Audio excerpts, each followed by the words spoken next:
Greetings and blessings, everyone. This is James Thomas along with Chris Marshall again. This is episode 2 of our Spiritual Illumination podcast.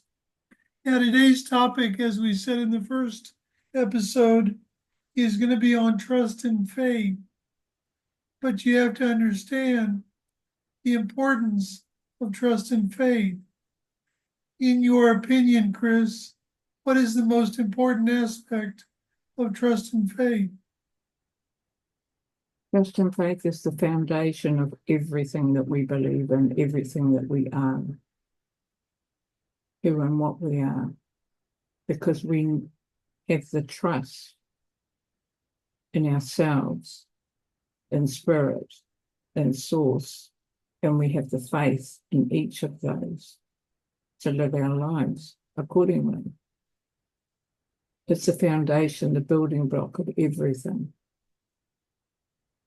Actually, I'm going to take this a little bit further. I've always seen where non-religious spiritual people look down on religion, Christianity, Islam, Buddhism, whatever.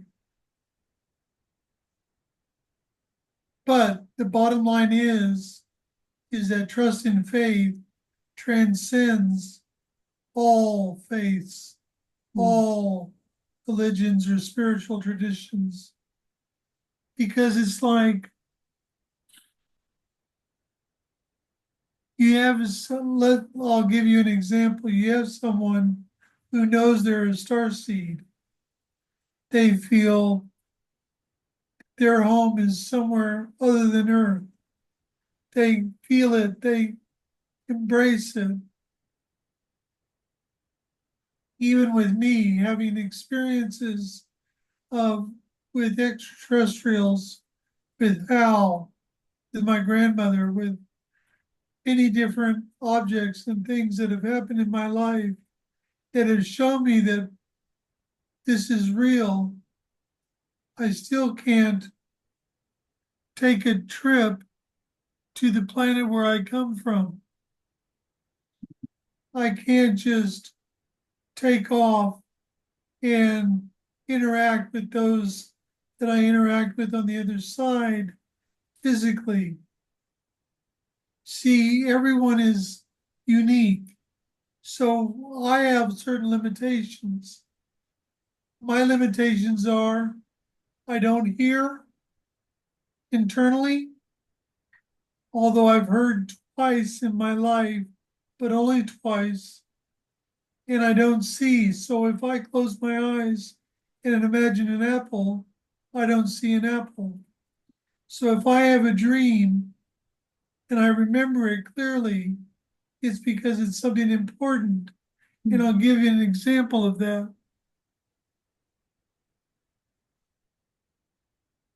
Probably about 2 years after I moved over here to Cairns, Australia from the US, Janice and I had gotten up one morning. Janice is a social worker at Cairns Hospital, and she was at that time. She worked medical surgical ward. She had a patient that she had not told me about. I knew nothing about it. So I go to bed one night and I have this very vivid dream. And I'm in a facility. It's a healing facility, but it's on the other side. It's like for the individuals who have crossed over in a very traumatic way, suicide, things of this nature, they end up in one of these healing facilities. Now, there was a lady showing me around, and I remember clearly walking into what I term the day room, where people would sit and gather. I could look out the windows, and there was all these mountains with snow on them. It was gorgeous. It was beautiful. It's a very peaceful place. And then this young lady looks at me. I'm really bad with names. But she looks at me and she goes, "My name is Tracy. You have to remember my name." She said it to me 3 times. So I get up in the morning and Janice and I go out to have a cup of coffee. And I said, "Babe, I got to tell you this dream I had." So I tell her the dream, and I mentioned it, the lady's name was Tracy. Turns out my wife has a patient she's been dealing with at the hospital. He had 2 daughters. One daughter passed away from cancer. The other daughter drowned. He did not know if she had committed suicide or not. She had a lot of issues and traumas in life and everything. Well, he's a Roman Catholic. They believe that if you commit suicide, you end up in purgatory forevermore. There is no way out. The daughter who drowned, her name was Tracy. So Janice goes to the hospital in a dilemma. Does she tell this guy the dream I had? So she goes and sees him. He's in a 4-person bay. So there's 3 other patients in this room. She said it didn't feel right, so she didn't say a word. She leaves. After lunch, she goes back up to see if it's better for her to tell him this. And he's no longer in the room that he was in. They had moved him. Now, I've worked in hospitals and I've never heard of this happening ever. She finds him in a private room, very amber light, so it's not bright, it's not harsh lighting or anything. And she goes, "Why did they move you in here?" And he goes, I'm waiting for my wife to pick me up. I've been discharged." But I've never heard of them moving someone into a private room to wait to be picked up because they're being discharged. They just get discharged and they stay where they are until it's time to go. So my wife, Janice, is beside herself a little bit and she goes to herself, she's like, "Well, you arranged this, so I've got to tell him." So she said, my husband had a dream that I really need to tell you about. So she told him the dream, telling him everything. He didn't say a word. He took it all in. We have no idea what he did with that information after his wife picked him up. However, the message was given. The message was given and then sent so that she could get to her dad and let him know that she's okay. She did commit suicide, and that's why she's running the healing facility. She's in charge of it. That's part of her healing. Now, it's interesting because my mother ended up going to a healing facility after she crossed over as well. Now, back to trust and faith. Every single one of us, I don't care who you are, have been through trials and tribulations. Wouldn't you agree with that, Chris? Absolutely, yes. What would you say is one of the more intense things that you've experienced where you've had to really embrace trust and faith? I probably, there've been quite a few, but I think what I'll do is talk about the last big one for me, which also involved my husband Ian. I came with a friend to visit you, James and Janice, in 2023. Correct. And we had a lovely time. It was great. I was interested to see Cairns because I'd never been to Cairns before. Got back home to New Zealand, and I hadn't been home very long when I realised that actually I had to go back to Cairns. And I accepted that, and I thought, okay, yes, I need to go and visit again.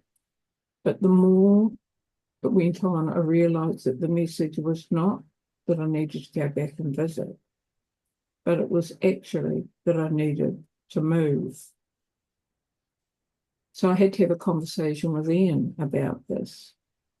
And we've been married for quite a long time, and I'd always supported him. And he said, I will support you in this decision if this is a decision that is right for both of us.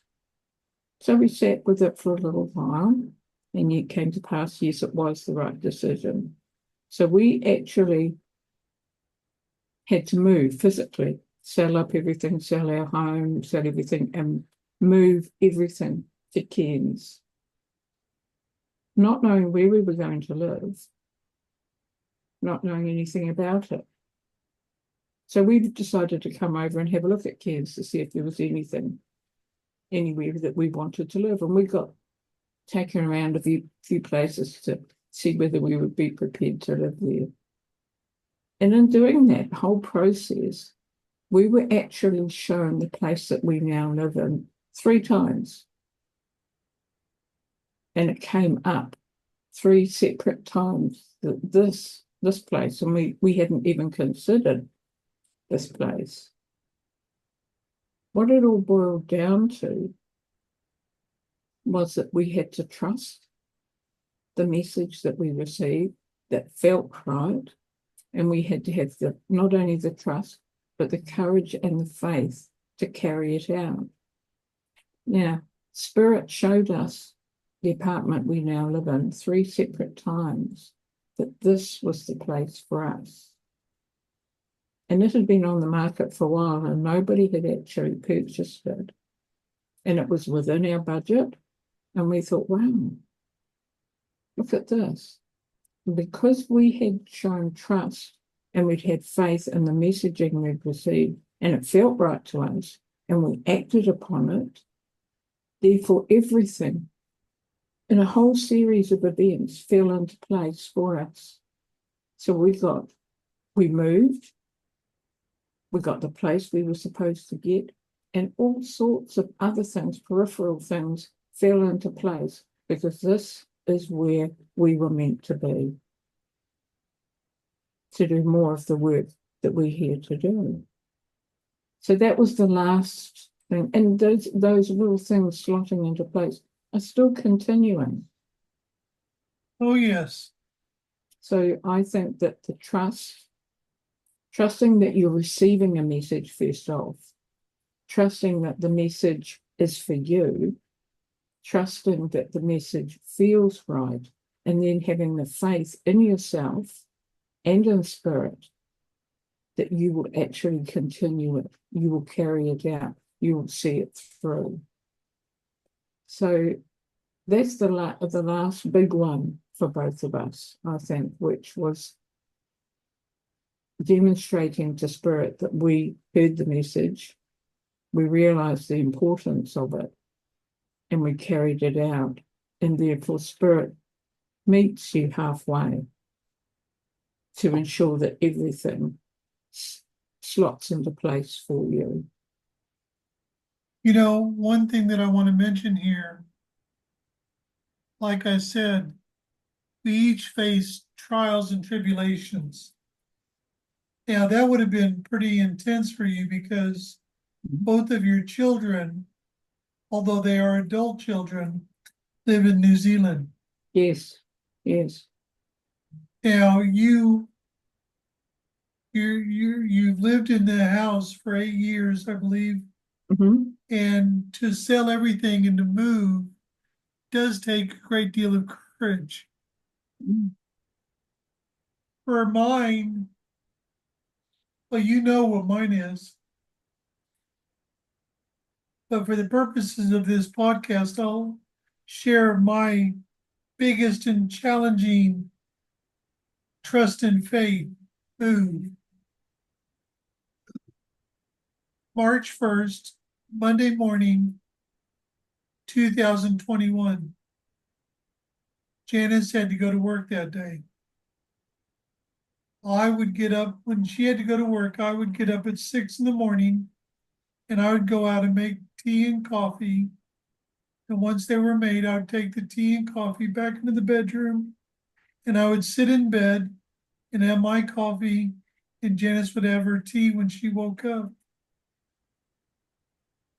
The alarm would go off at 6, but it would take her a little bit of time to really wake up. So I had gone out 6 in the morning, Monday morning. I had gone out, put the jug on, was sitting at the computer, and just for a brief moment, my eyesight went really wonky, just for a brief moment. And I thought, I'm still waking up. I didn't think anything negative about it. Jug popped, so it was ready. I had already set up the cups and everything. So I get up, stand up, start walking into the kitchen, and I collapsed face first onto the floor. The only physical side effect that I could feel was right here on the side of my mouth, which was completely numb. That was it. And I'm calling out for Janice. Now, Janice, between 2006 2009, had worked in stroke rehab ward. She finally got up and came out, saw me on the floor, knew what was going on, and called an ambulance. The ambulance came. They took my vitals. They got me up, everything like that. They're going to take me to the hospital. I walk across the lounge room, put on my shoes, walk down 2 flights of stairs, and into the ambulance, laying on the little bed thing that they've got, the transport bed thing. We get to the hospital, they take me in, they do a CAT scan, and I'm told by the very top neurology surgeon in the hospital, in all of Kansas Hospital, I've had a stroke and it was caused by a clot in the back of my head on the right side, but it's dissolving on its own. The plan is keep me in hospital for about 48 hours to make sure everything is all right, and I'll be able to go home after that. So they take me upstairs to room 16, bed C, in the acute stroke room on the stroke rehab ward.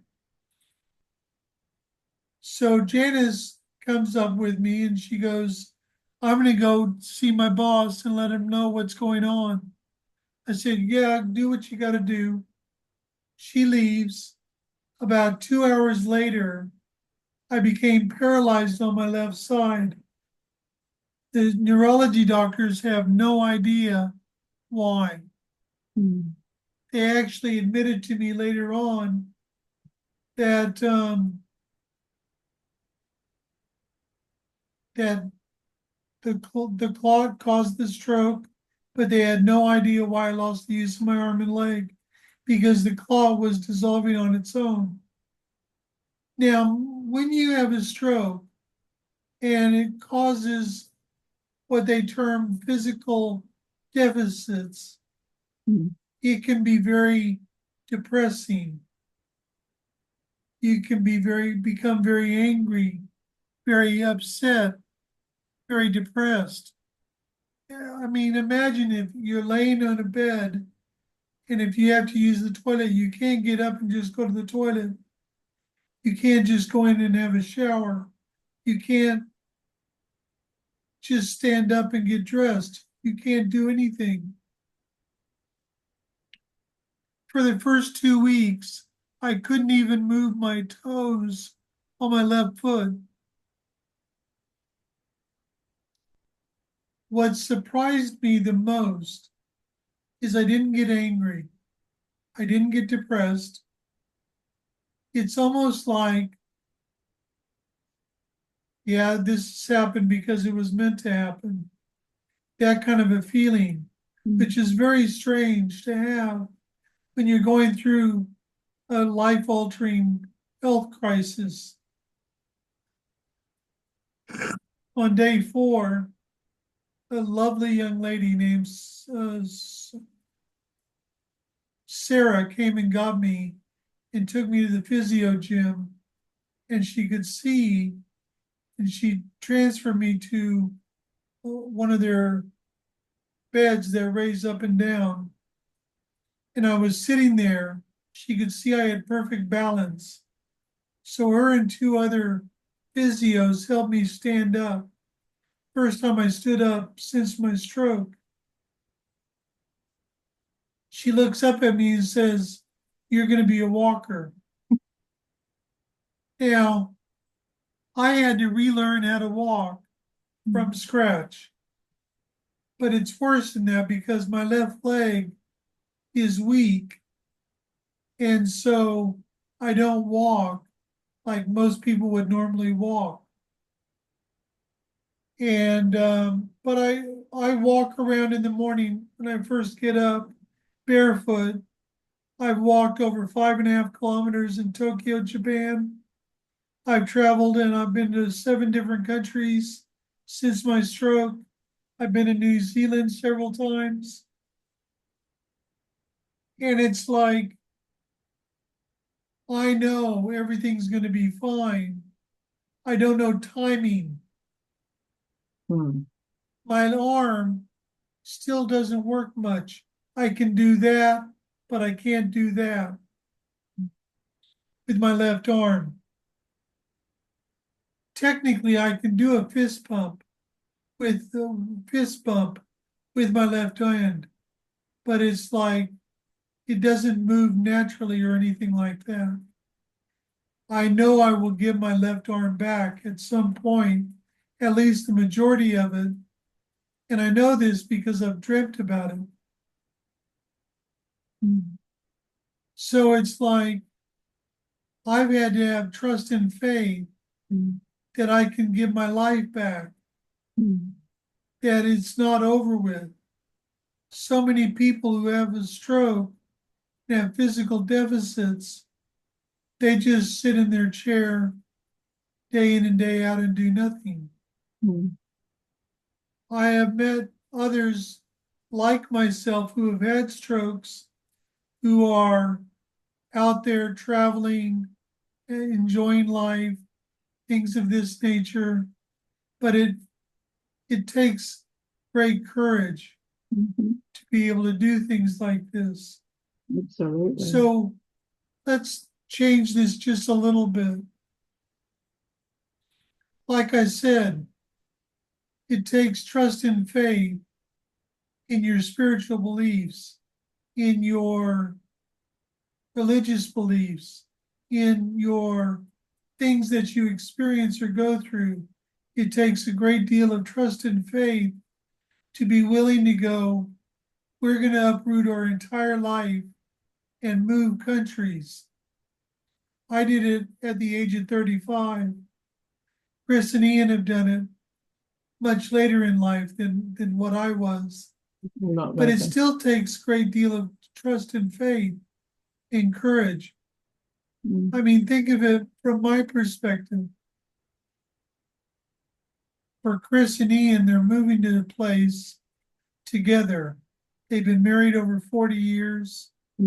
they're in this together, shall we say. When I moved to Cairns, Janice and I weren't married yet. We had spent 2 days together. That was it in our entire life. All of our communication had been online. She had a 13-year-old son and an 8-year-old daughter. And I was going to become a stepfather to 2 kids that I knew nothing about. And so it's like that took trust and faith to follow your heart and guidance. You and Ian had to follow your heart and guidance. It's really easy to say, no, I'm not going to do this or I'm not going to do that. It's too much effort or whatever the case may be. But the thing is, Spirit is there to support you and the path that you're walking. That's why discernment is so important. Chris and Ian had to discern, is moving to Cairns the right thing? Yes or no? Now, generally speaking, it's not something that you're going to go, well, it feels right in the moment, so it's going to be a yes. It's like you take your time, you really discern, because sometimes you'll get one message one moment and another one in the next moment. But where the trust and faith has to reside above everywhere else is within your own heart center. Wouldn't you agree? Absolutely. And I think that when you are being given a message and you sit with it for quite a while, discerning, how does it feel? Is this the right decision for me? The heart must lead rather than the head, because the head receives a lot of subliminal messages from around you, some of which are fear-based, and a lot of it is based on previous experiences. But the heart, if you decide that, yes, this is what I am going to do, and as you say, you have the courage to carry it out, what you're actually doing is walking the walk of trust and faith rather than talking the walk. So very true, very true. Yeah, because people can say, I have trust and faith for my decisions, for my life, but do they have the courage to really walk it?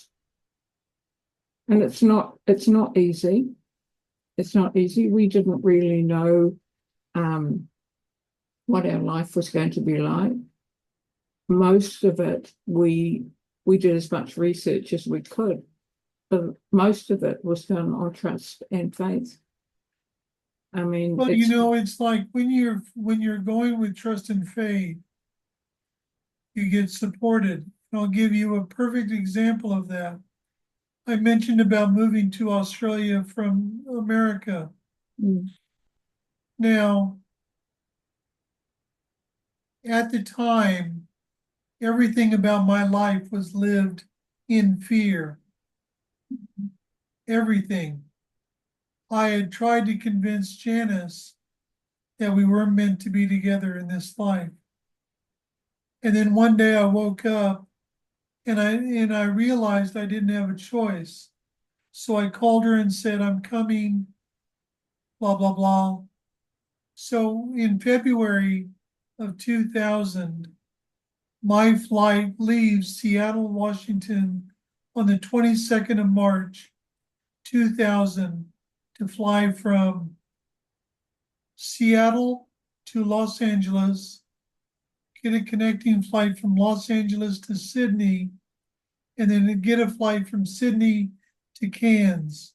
It was going to take me about 24 hours in total. So one day, I bought my plane tickets. Fine. one day I get up and I have I'm being bombarded with this idea that keeps going in my head to write to the Australian Embassy in Washington, D.C. to ask them if there's anything I need to know. I have no idea. So I write this email, and it's like, I basically just say, I'm going to Australia. I'm planning on marrying my fiance. And what do I need to know? Very simple. I get this reply from the Australian Embassy in Washington, D.C., and it basically says, well, technically, you're supposed to get a prospective marriage visa. And then once you get that, you've got 9 months in order to get married. However, you don't have that much time considering when you're leaving. So my recommendation, and she says this in the email, my suggestion is to go over on a visitor visa, get married, and apply in country. And I'm like, okay, I didn't know any difference. I'm like, fine, because it came from the Australian Embassy. So that's what I do.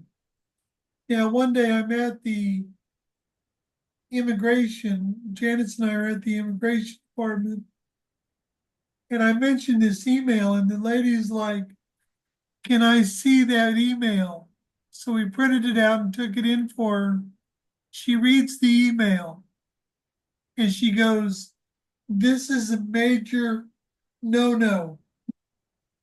However, because you have it in writing, we have to honor it. Now, that wouldn't have happened. I would have ended up having to go back to the US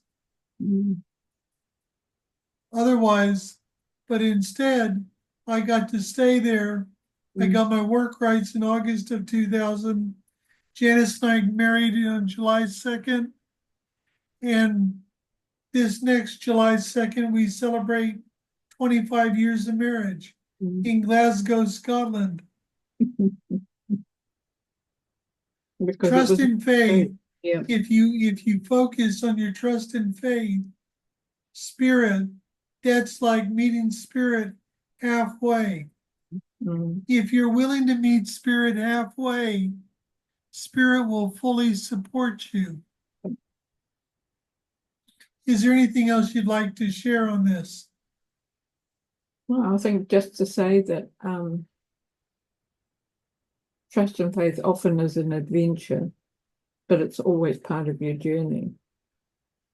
And as long as you discern your decisions, that it feels right in the heart center, how can you possibly go wrong? Very true. It's interesting. I'll save that for another time. We'll be doing another podcast in the next few days. There'll be another channeling coming out as well in the next few days. And I have no say on what Phineas chooses to talk about. So if you have questions that you'd like to ask us, if you have subject matter that you'd like us to cover, feel free to email us. You can find our email addresses in the description down below. And we do have the Final Incarnation and the book Gideon available from Amazon, and links are down below as well. Give us a like, subscribe, and these will be coming out regularly. And in much love and many blessings.